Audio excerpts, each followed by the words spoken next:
I'm Rosalind Carita, and this is History and Heritage. And today we're at the Greenwood Cemetery, and I am standing in front of the monument of Cave Johnson. Now, Cave Johnson died in 1866, so this monument was not originally buried here. This was moved here. But Cave Johnson was a Clarksvillian. He served as Postmaster General under James K. Polk.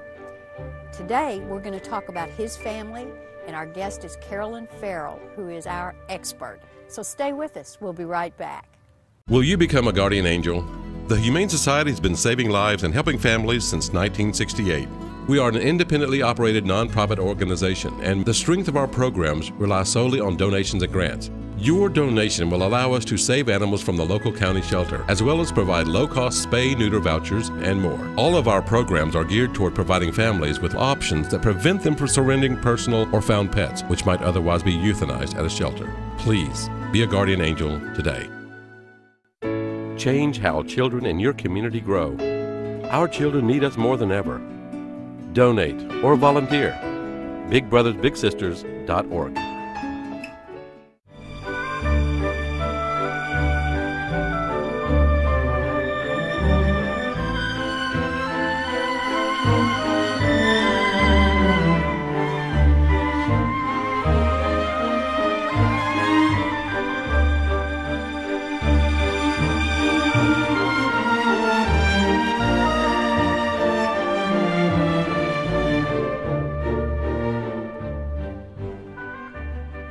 Carolyn Farrell is here with us again, and she is our expert. Today, you are going to teach us some more about Cave Johnson and the monuments here. So please, tell us the story. Cave Johnson was in Congress for 14 years and very well respected. He was one of the men who surrendered to Clarksville when it was invaded by the Union Navy in February of 1862. He was buried in 1866, probably at the Trinity Episcopal Cemetery on Main Street, but because that cemetery became landlocked, they moved him here. When the cemetery was opened, they brought him here. This is the Johnson plot, and it was purchased from the cemetery, the first one to be purchased from the cemetery by Pope Grundy Johnson, his son. So his son purchased all this, yes, and then had his father.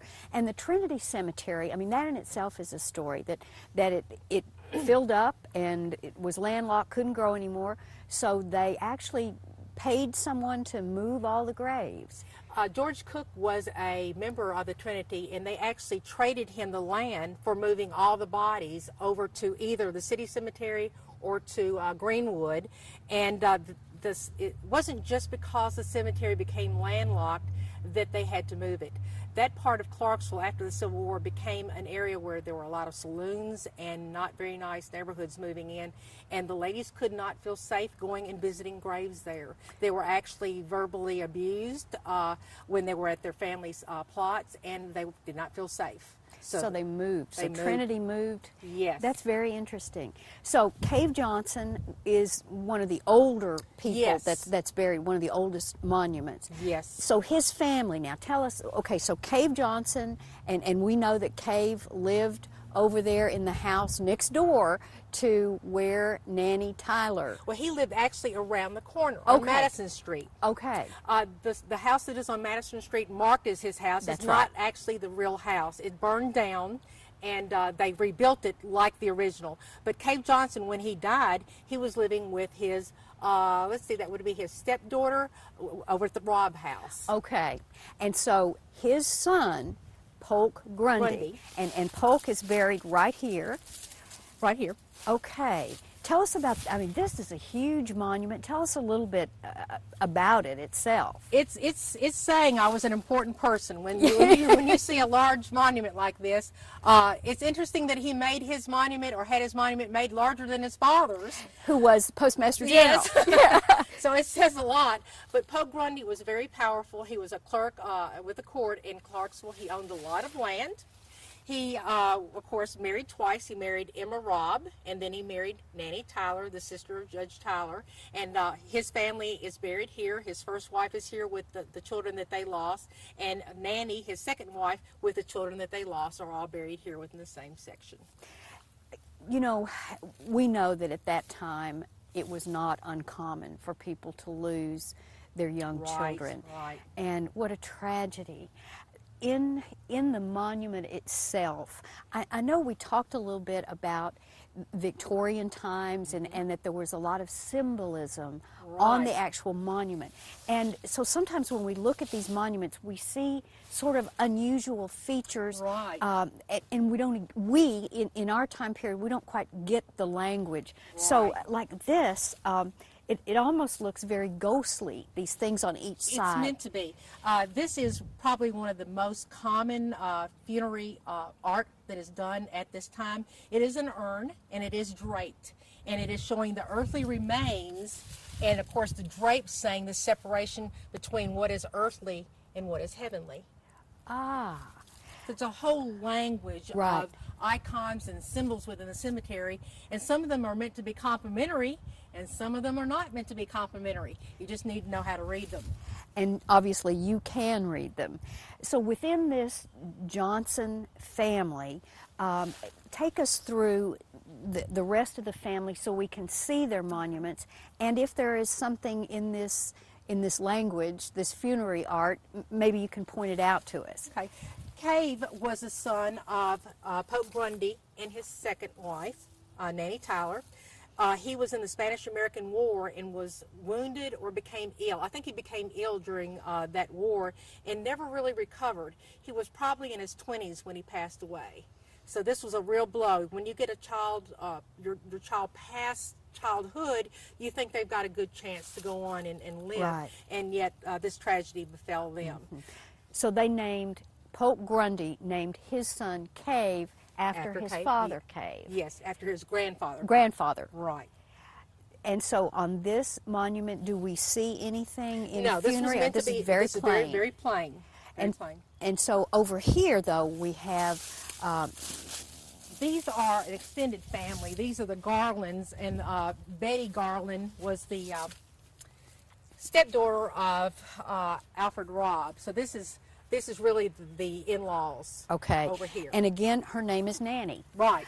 So we do continue to see that name. Right. But this is very elaborate.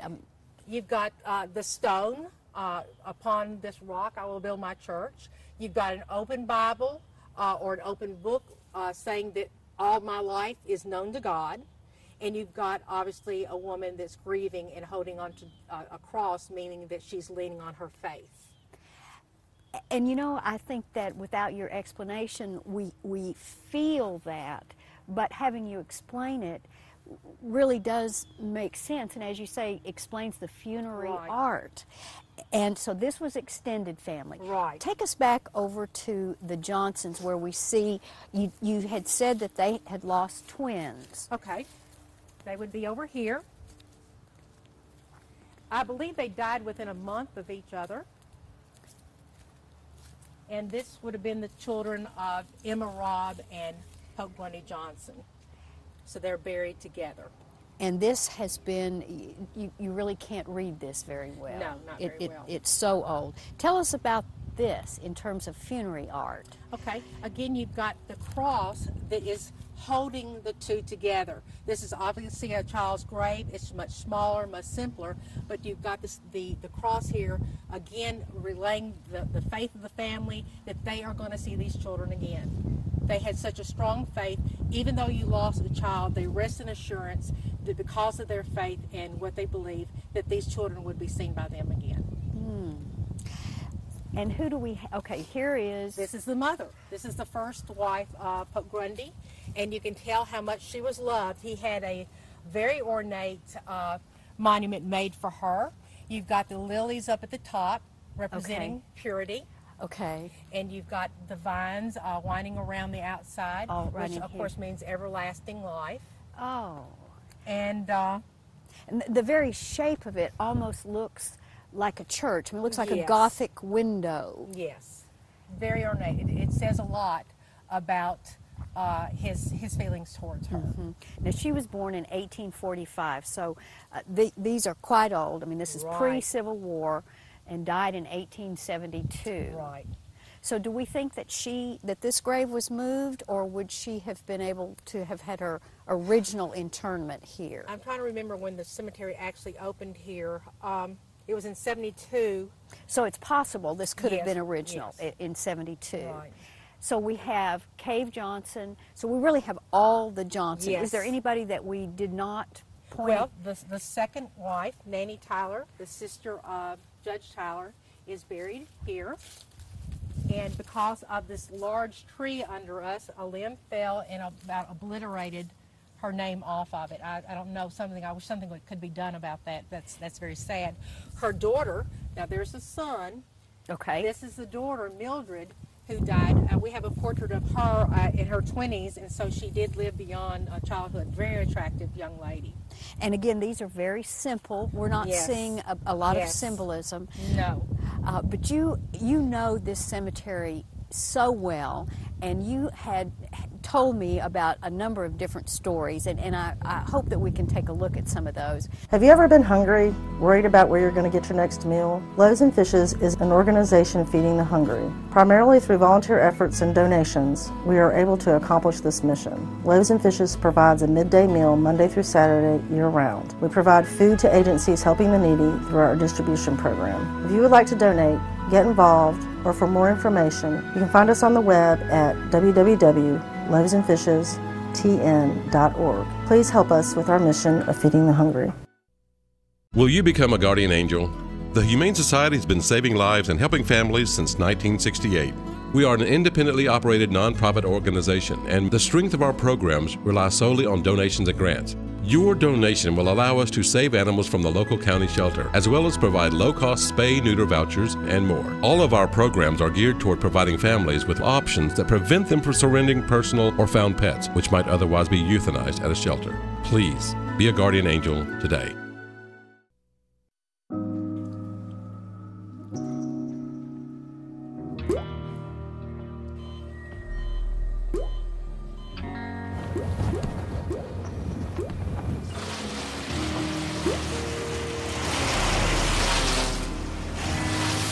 There are a million places you'd never consider texting. So why would you do it while driving? Leave risky driving to the professionals. Stop the texts, and together we can stop the wrecks. But there was one other that just dominates the cemetery, and that, of course, is the Confederate monument. Wow. And so I'd like for us to take a look at that and have you tell us. I mean, this absolutely dominates the entrance, and as you pointed out, the Johnsons bought this plot early on, and it was one of the prime. Yes. And I guess because it was located by the Confederate Memorial. Well, the memorial actually came later. Okay. There was actually a discussion on where to place it. One thought was, and it was very heavily argued, was that it would go in the yard of the courthouse. Ah. And for whatever reason, it was chosen to be here. Now, the person who had the final say over the design was Charles Tyler, because he was a financial officer. Okay. So he's watching after this. But this monument is actually made from actual photographs of people who lived in Clarksville who fought in the Civil War. We've got Clay Stacker over here. On the left? Yes, who as a cadet fought in the Battle of New Market, and he has his name engraved on a monument at VMI in Lexington, Virginia. I just saw that and photographed that this summer. So Clay Stacker is a part of Clarksville history forever. He was pictured as the cavalryman. The artilleryman was Charles Bailey, and up at the top is Robert Bringhurst. And Robert Bringhurst is being honored at the top for the reason that he was one of the three that did not survive the Civil War. Oh. He died at the Battle of Franklin. He actually had a furlough in his pocket. And this is a sad story. Such a sad story. He had a furlough to actually come home. He'd already been wounded at the Battle of Atlanta. He could come home and bypass the whole battle, but he went to the field on crutches, and he told General Quarles that I'm there to support my boys. So he went out into the battlefield and was shot 8 times, laid on the ground. It was November 30th, very, very cold, laid there all night long in the cold and died a couple of days later. So they are honoring him by placing him at the top. He is not buried here. He is buried over at the city cemetery known as Riverview. And you know, I think that seeing a Confederate memorial, we all know, is a very common monument in many towns in the South. Right. This one is very large. Yes. And uniquely that it has real Clarksvillians. Right. So who paid for this? How was it that Clarksville really went to such expense to have this? The people who spearheaded it were the Forbes Bivouac, named after Forbes, who was in the Battle of Manassas. And the Forbes Bivouac was like any bivouac where you had a brotherhood or a membership of veterans from the Civil War, and they come together, they have their meetings, they have their officers, they go to reunions together, they keep alive the memory of the men who died and who gave, you know, everything for their country.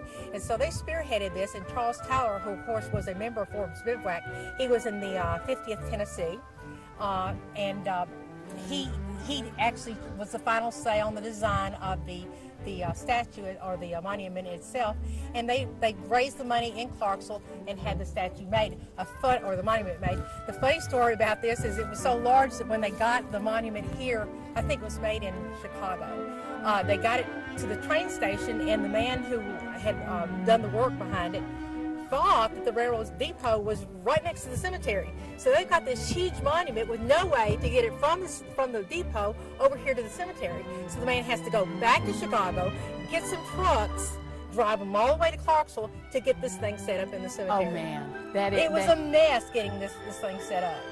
In fact, it almost missed its unveiling day. Now, how did that happen? You mean because of all the delay. And the unveiling of the monument was tragic and had a tragic event happen with it. It was unveiled by Hope Gracie, and when she pulled the cord to unveil it, the veil didn't drop. And so she's tugging on it, and it was like there's a moment there where they're not sure what to do. All the audience is saying, "Oh, please!" And then they start singing. Molly Tyler is starting to sing, and just as she starts to sing, the thing comes down. Oh. But there's a gun salute given to honor, like they do at any military ceremony. And one of the men who is plunging the cannonball or the charge down into the cannon, it mischarged and it blows his hand off, and the ramrod goes flying off to the crowd. Oh my gosh. And so they have to get him and take care of business and, you know, make it to where the women didn't see too much and get him out of the cemetery so they could continue with the ceremony. Oh my gosh, that is, talk about bringing history to life. That's unbelievable. Right. Oh, well, there are so many stories here. Stay with us. We will be right back. We're going to take you to another part of the cemetery, and there are some, at least one, kind of uplifting story here.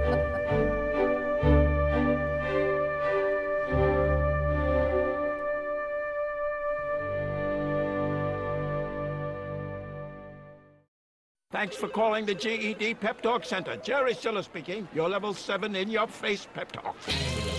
I can keep pushing. Believe me, I'm good at it.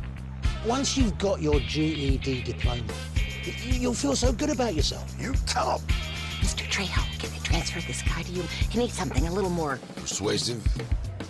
Yes. Whatever motivation you need, we've got a pep talk for you. Get your GED pep talk and find free classes at yourged.org.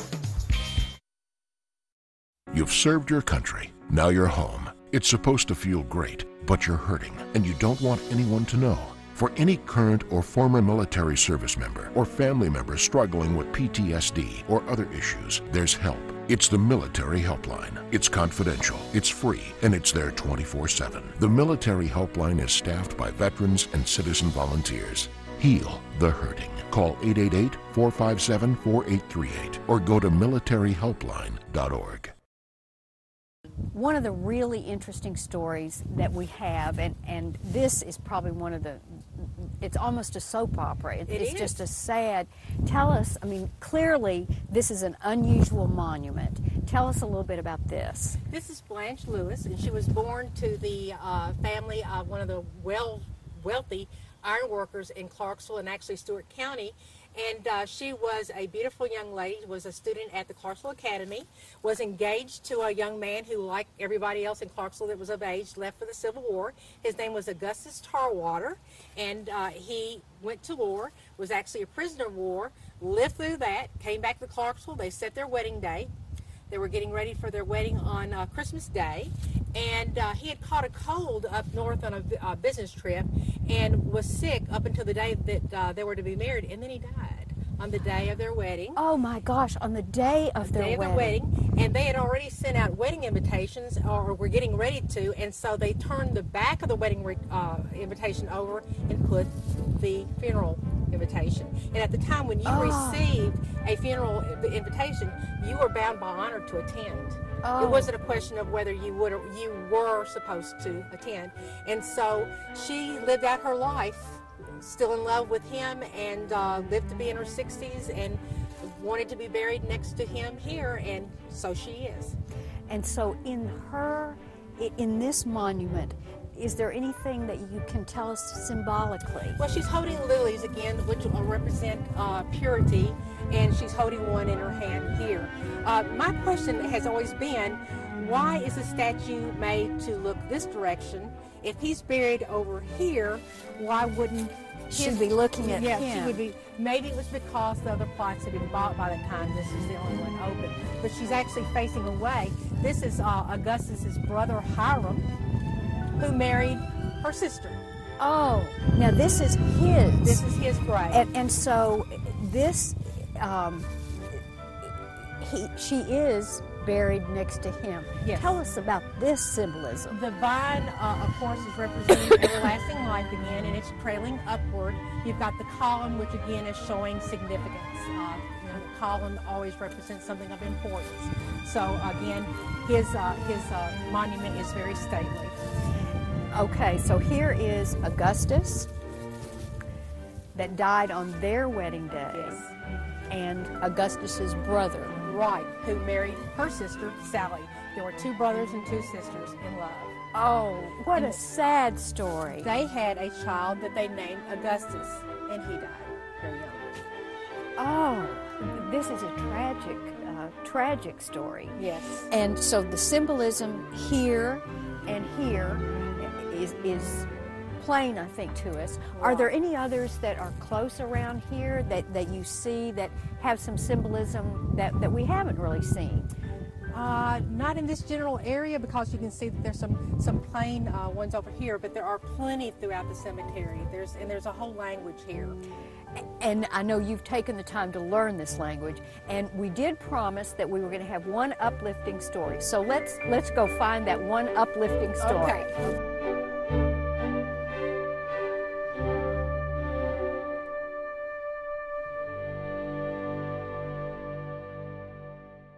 Have you ever been hungry, worried about where you're going to get your next meal? Loaves and Fishes is an organization feeding the hungry. Primarily through volunteer efforts and donations, we are able to accomplish this mission. Loaves and Fishes provides a midday meal Monday through Saturday year-round. We provide food to agencies helping the needy through our distribution program. If you would like to donate, get involved, or for more information, you can find us on the web at www.loavesandfishestn.org. Please help us with our mission of feeding the hungry.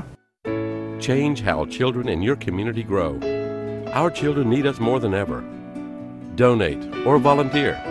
BigBrothersBigSisters.org.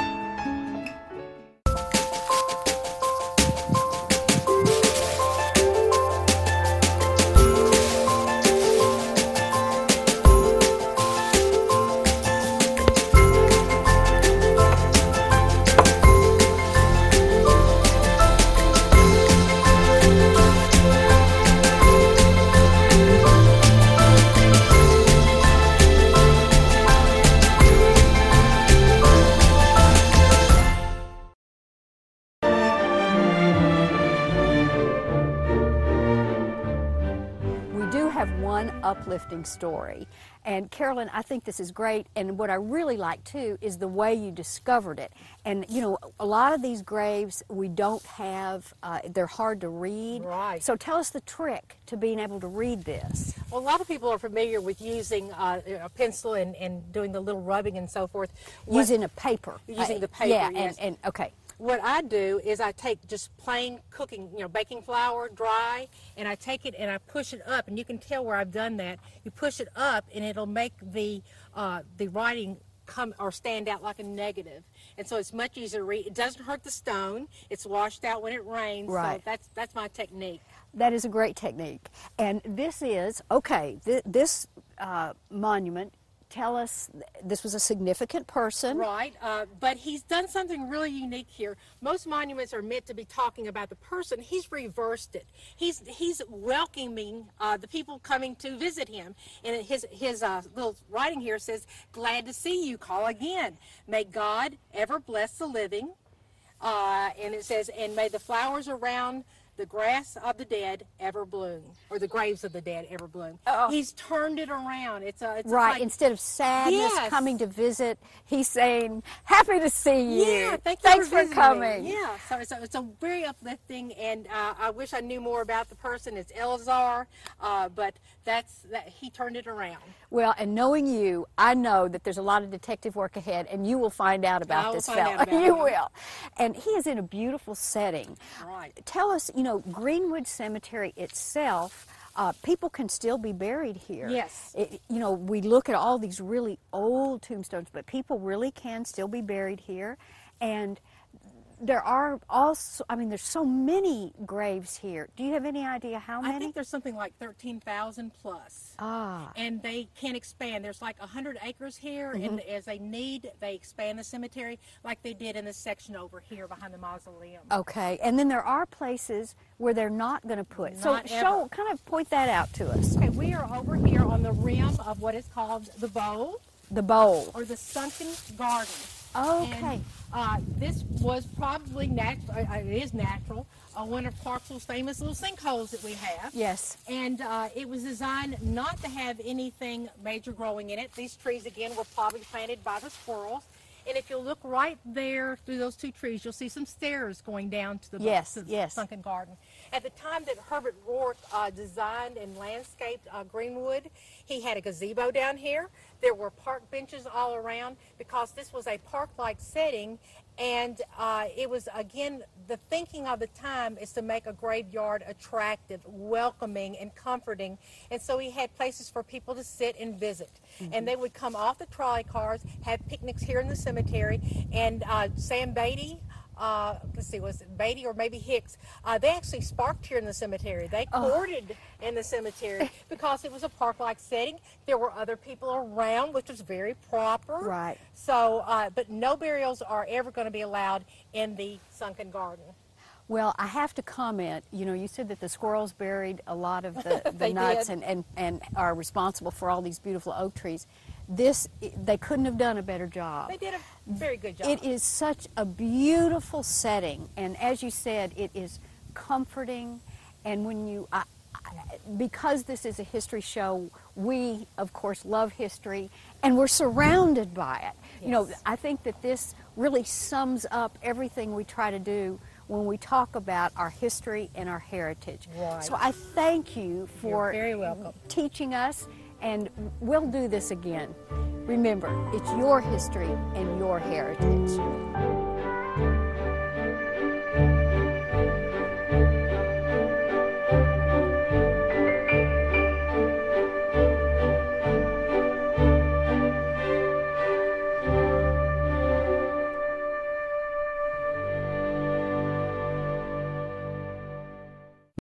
Will you become a guardian angel?